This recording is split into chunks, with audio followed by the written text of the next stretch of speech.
Hello, my name is Merlin, and welcome back to a kind of a different style video. Today we're going to be looking at I believe it's called the Ribbsan Starline or something like that. Something I don't remember. Because I'm doing a voiceover of this whole video I don't have a mic to do it during the video. So what we're going to be doing here is just a full restore. I got this thing from the junkyard. I'm restoring it all in completely 3-star parts from the ground and up.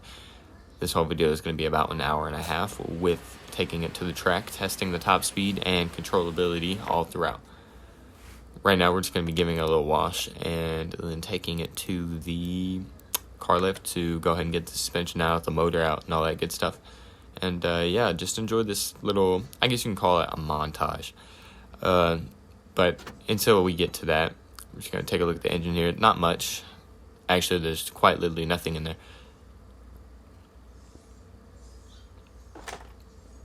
So we're just going to take all the body panels off first, and then the suspension, and then the motor. And then you can restart building the suspension.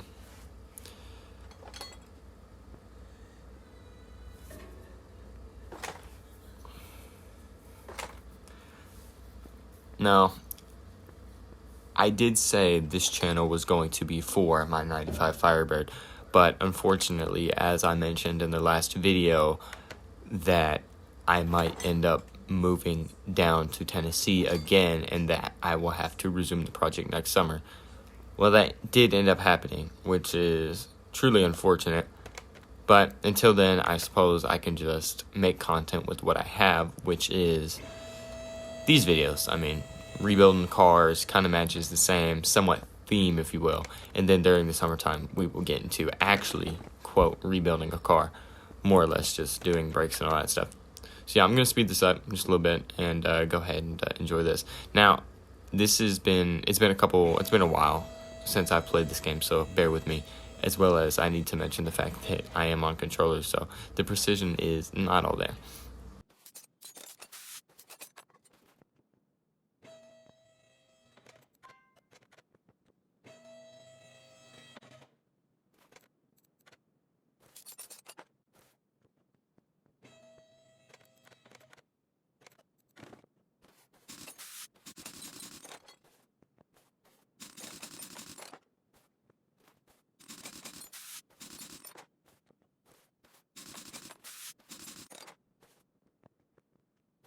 Alright, now that I have all the tires and body panels off, what I'm going to be doing is disassembling the whole entire suspension. I'm going to fast forward this bit, and also when it gets to the point of rebuilding it, bear with me because I have to go back and forth many times to upgrade the parts when I forgot something, and then, you know, all that jazz. So, and I also need to mention that I don't repair any parts. I just simply put them in the shopping list, buy them again, and upgrade them to 3-star.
Alright, now what we're going to be doing is getting the welder on the car. This is what the car looks like when it is totally disassembled, no suspension, no motor. Now I'm going to take the rust away and get it ready for what I like to do is primer. And as I was doing this, I noticed that I forgot to take the front windshield off. Quick little 360 of the car and what it looks like after it's been, I guess you could say, technically it would be sandblasted, not necessarily welded as the game seems to show. Now, taking it to the paint shop here, it is a nice green, but to really fit the feel of a full restore, what I like to do is use this gray color right here. It's a very nice primer-like color and really shows really shows it off as a kind of project car. And then once everything's done and aftermarket parts are put on there, then of course I repaint it, and that's it. So here's what it looks like: full primer, full body, very nice. So what I'm going to be doing now is moving it back to car lifter A and getting on rebuilding originally it was going to be rebuilding the motor first, but I then switched it up to doing the suspension first because I felt like redoing the suspension first made more sense. Now, also real quick, I wanted to check and see what engine swaps this had. I figured it was either the base straight six or the turbo straight six. Stock, we're looking at about 214 power, and current sale value is 2,700 as it sits, which is not very good. Now I'm going to be fast forwarding this bit of me buying and upgrading all the suspension parts. I'm going to try to keep that to a minimum if possible because it is quite time worthy.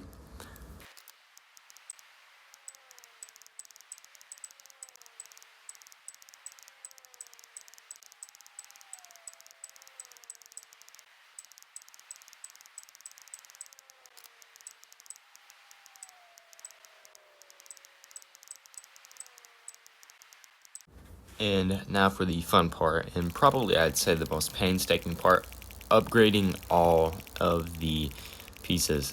So basically what this consists of is spamming the A button for 15 pages of what looks to be 1, 2, 3, 4, 5, 6, 7 of 7 parts. So 7 times 14 is approximately how many parts I ordered and how many parts I have to upgrade. So, like usual, I'm just going to be fast forwarding this bit right here. So, now that I've got all of the suspension pieces, I figured that I would go ahead and do the same for the engine pieces. Now, of course, there is a few that I missed, but for my knowledge that I have, I got most of the parts that I knew I would need, as well as filling in some of the suspension pieces that I forgot.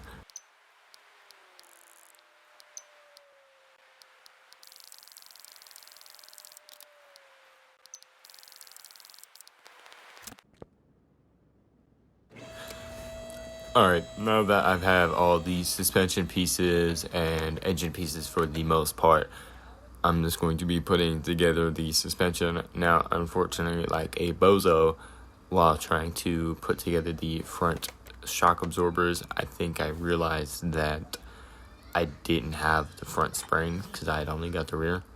But enjoy this montage. This montage also will include me going back and forth to upgrade the couple pieces that I ended up forgetting.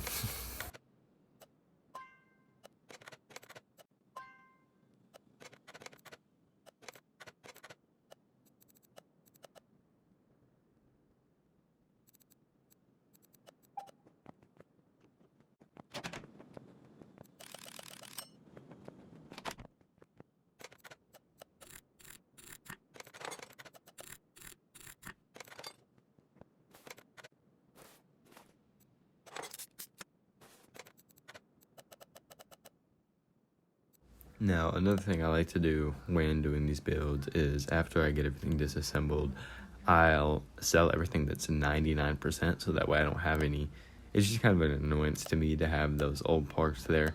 So I'll usually sell all the rims except for one so that I'll have an idea of size to go off of. And then usually I'll keep the others just for funsies in case I want them to do some random junkyard build.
And that is the end of the suspension.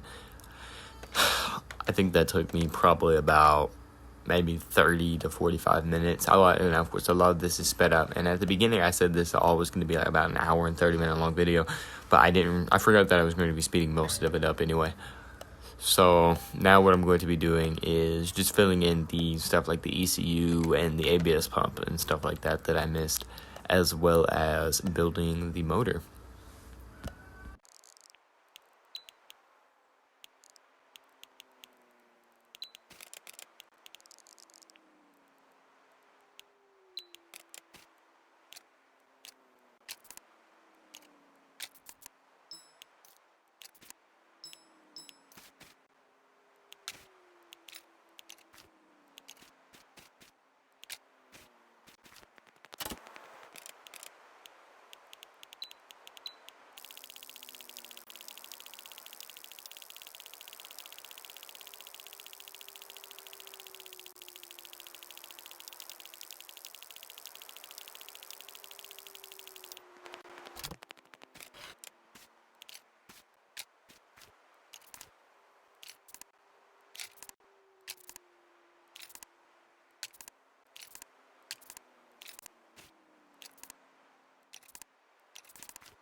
And there we go. That is the finished product. Now, I'm not gonna lie, this motor came out a lot better than I thought it was. The chrome, the black, everything all looks really beautiful together. Full 3-star.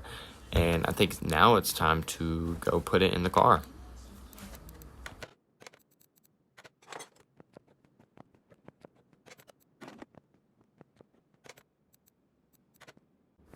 Now, upon trying to put the motor in, I was told that there was already a motor in there, which didn't make any sense, but I then realized that apparently the fuel filter, I believe it is part of a whole entire motor. So as you can see right there, fuel filter counts as a whole entire motor, so I had to take that off in order to put the new motor in. And as you can see, new motor is fully built, fully 100%. And this is what it looks like in the car. I think it looks beautiful. Absolutely amazing. Look at that. Oh yeah, very nice. Alright, so now what I'm going to be working on is getting the rims and tires, as well as just filling in any missing pieces and everything. Like, for example, right there, the ECUA, and I do believe the clips on the airbox as well.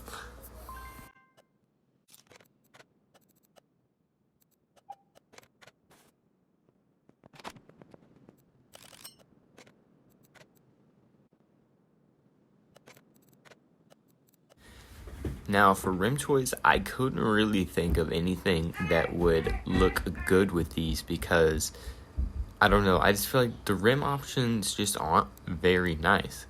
Eventually, I ended up settling on, I believe it is the Rim 5A. It doesn't look too bad, gives the jetty feel, and I think I really like it. Now, I'm not going to explain this while I do it, so I'll explain it now. But I had a problem where the tire was too small and didn't look right, so eventually I ended up just botching these rims right there and going with a totally different ones, which I think overall did look a lot better.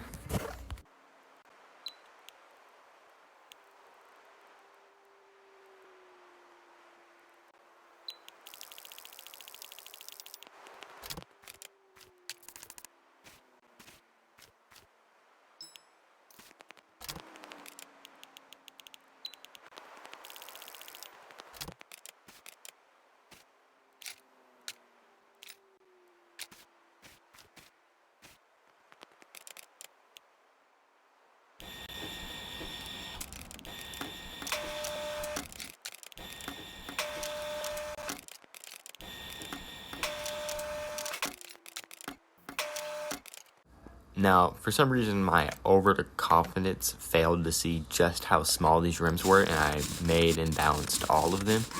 Where usually I do one wheel to see if it looks good, and this time I did all four, and I mean, looking, it's not too bad, but I know it could be better. So I just decided to go ahead and take those off, sell them, and get some new ones.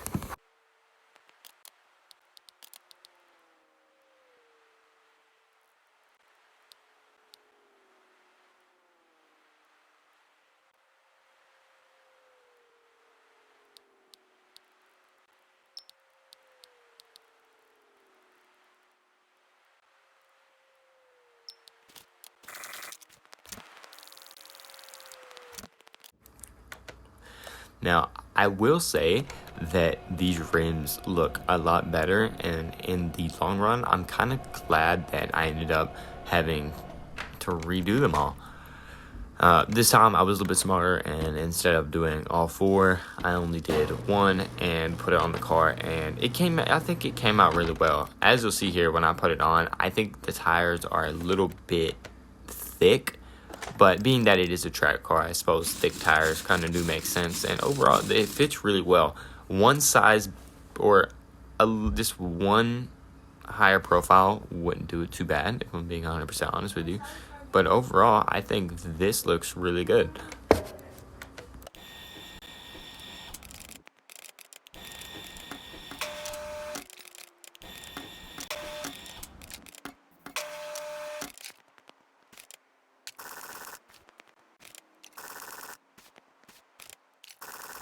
Yeah, finished product doesn't look too bad. I definitely like these 100% better than the other ones. But that may be because these are just bigger and look better, that I think that the rims look better. But even then, I still do think that the rims themselves look better. Now, moving on to body parts, of course, I figured that going to the sport website would be the best. The taillights and the headlights and everything, I definitely do like, but I had a small dilemma on the front bumpers because I thought it kind of looked weird. But in the end, I ended up going with the sport bumper anyway. And overall, I think it looks great. Now, moving on to the seats here, I was because overall, I wanted this to be a blue car, and then while picking the seats, I was thinking of more of the, the classic silver with the blue stripes, the Paul Walker. That's kind of what I ended up was going to roughly go for. But I later figured out that they don't have the silver with the blue stripes, and amongst not having any blue stripes, I realized that I wasn't very good at making the silver either. But in the end, I'd say that the blue seats I chose actually went really well. And of course, the steering wheel mostly goes for everything. I mean, it's a straight car. The steering wheel looks really great with it. And interior choices were not too bad in the long run. Okay, so moving on to the paint. Like I said, I was trying to go for the silver, but it didn't quite work out. And then there was also this bluish purple that I really liked. I believe in real life it is called nightshade purple or midnight purple. I remember it was something like that. I'm not like a crazy GCR fan, but I did want the silver with the blue stripes, and they didn't have any. And so eventually in the end, I ended up going with the stock purple nightshade, or I forgot what it was called. Midnight something, like midnight blue or purple. I don't remember what it was called. But I ended up going with that, and then I tinted it a little bit more to the bluer side, if you will, so that it would fit the black stripe and the rims a little bit better. And overall, I'd say that the color actually looked not half bad.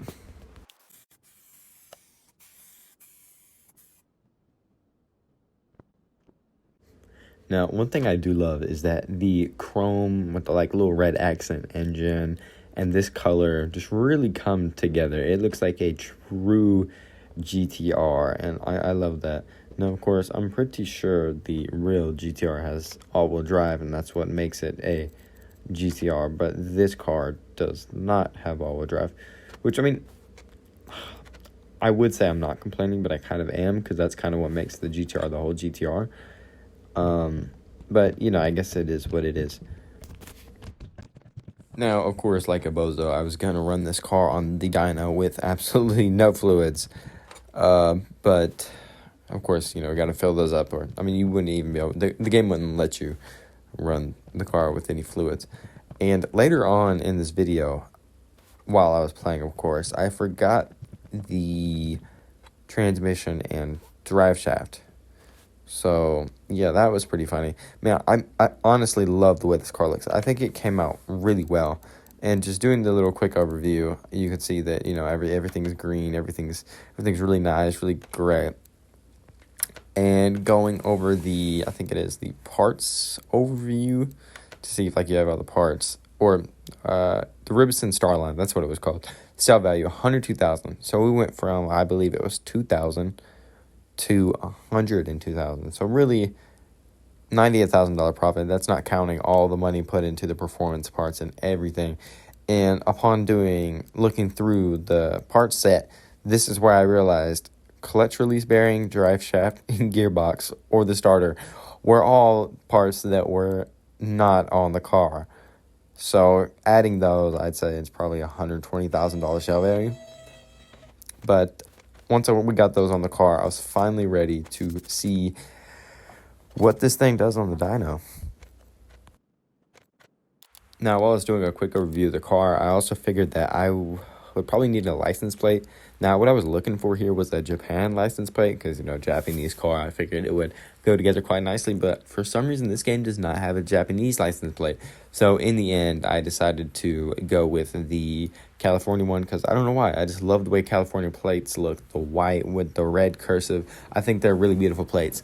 And on there as well, I decided to put Godzilla, because I feel like a Nissan would be kind of simple, and this Skyline wouldn't really fit up well because it says already on the trunk, or Starline. So I figured putting Godzilla on there would be a nice, like, kind of little Easter egg of a plate, if you will. Now, finally on the dyno, the moment I've been waiting for, I was very happy to see this car start up after, you know, doing it for 2 hours. And I mean, I don't know, it's not a surprise that it started up, because of it, of course, that the video game doing everything you should do is going to result in what you expect. Now, what I did expect was somewhere around, you know, it's a turbo, straight six. I'm expecting at least around 800 horsepower, or, I mean, really 600, 700, somewhere around that. Now, I ended up with a smooth 400 something. I think that is 490. So roughly 500. I mean, like I said, 600 is a good for a track car. So I feel like 500 isn't too bad. Now, just finishing up the basis of the cars here with the alignment and the headlights and, you know, all that jazz. Eventually, we come to a close of the car and everything is done. I mean, just look at it. Also, I forgot to mention this, but I felt like it's more sporty if it only had one driver's seat. So no back seat, no passenger seat. But, wow, look at this car from start to finish. This thing is, it's honestly really beautiful. I love the color. I love the rims. And overall, I think I did an amazing job with this car. So the next step is, I think it's going to be to take it onto the track, see what top speed it gets, as well as seeing what I can do for the lap times. So that'll be it for the rebuild portion of this video. And if you want to watch the rest to see what the top speed is and what lap times it can do around the test track, just watch the rest of the video.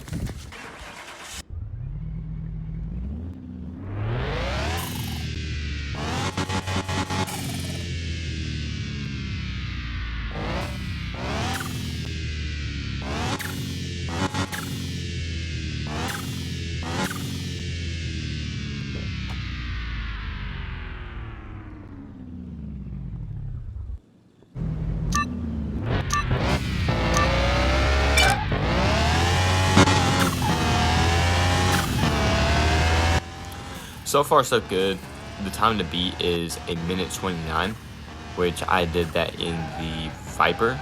If you guys want to see a video of that, let me know. And the crazy thing about the Viper is that's not even full 3 stars. When I did that, I bought it from the dealership, and I took it, and I took the motor out. I rebuilt the whole motor and put the motor back in there. Although I think I rebuilt the whole motor in either 3-star or performance parts, but I didn't make the whole car 3-star, I know for a fact. And I had 1:29. Now, bear with me, I kind of suck at driving, because, you know, it takes a few minutes, or not, yeah, a few laps to get used to the car each time I go around. But first impressions, I'll say it turns really well. If you hold on the throttle on the turn, you tend to spin out a little bit, as well as it wants to go from side to side in the dirt, which is super annoying. But of course, as I go through, I tend to get better. Now, one thing to keep in mind with this car, by the way, this turn sucks right here. Like, I'd say probably 6 times out of 10, I end up crashing on that corner because it's so hard to estimate, because you have the first turn, and then it sneaks up on you with the second turn, and the braking point's not very good. But one thing, well, this goes with any car, and I've heard, is that anything over 600 horsepower is not good with the track, because it tends to just spin out. And that was one of the problems I had with the Viper. I do believe that was somewhere around 980 horsepower, maybe 800 horsepower, something around there, and it was just so hard to control. But with time, you get to manage the power and the throttle, and it tends to get better. And also, it's kind of difficult, because with high horsepower cars, even though you have full race slicks, it doesn't tend to go very well. Another thing about this car is that it's not all-wheel drive, and with it not being all-wheel drive, it's, you know, kind of difficult. Right here, what I'm going to show is just the sped up footage of me going through all the laps, and then eventually I ended up having my best lap, which was, I believe, 1:39, which is 10 seconds before my best, which here's that lap right there. So I had 1:44, then I had 1:52, and then another 1:42, and this one is a 1:39, which got a little squirrely off the beginning. This turn was really good. This turn is really good, but the dirt messes me up, because in this part it's really hard to get the car to go straight without it just spinning out overall. So you kind of have to deal with the back and forth sway. I did this turn pretty well. Again, trying to stay easy with the throttle, not overdo it. Kind of gets difficult, especially when you're going side to side like that on the dirt back there, because I just want to stay in the throttle because it's a straight and it's hard to let go.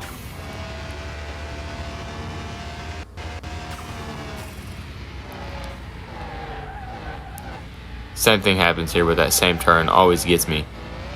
Although I tried to just power through and hope that it wouldn't mess up my time. But I'd say if I did that turn right there good, it could probably shave off a whole second, if not 2 seconds.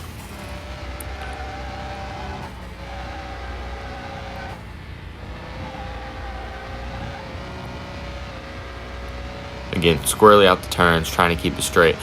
Another thing, this thing has a lot of body roll. It's very weird. It just wants to throw the car from one side to another. And unfortunately in this game, there is no suspension stiffening or anything like that, or else I would have definitely made it stiffer, because wow, this thing just throws itself around the turns, and it's terrible. Kind of messed up a little bit there toward the end right there. So unfortunately for the beginning of the top speed test, I forgot to record. So here is the kind of middle tail end of that test, but overall it still shows a good example of what the car can do.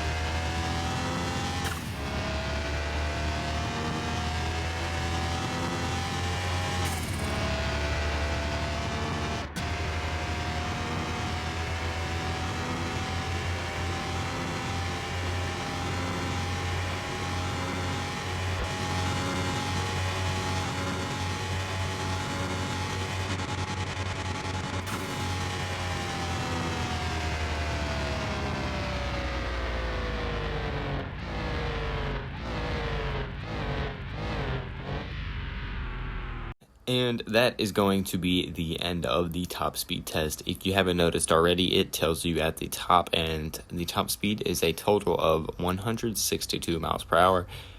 And I just want to say thank you for watching the video. Enjoy these donuts.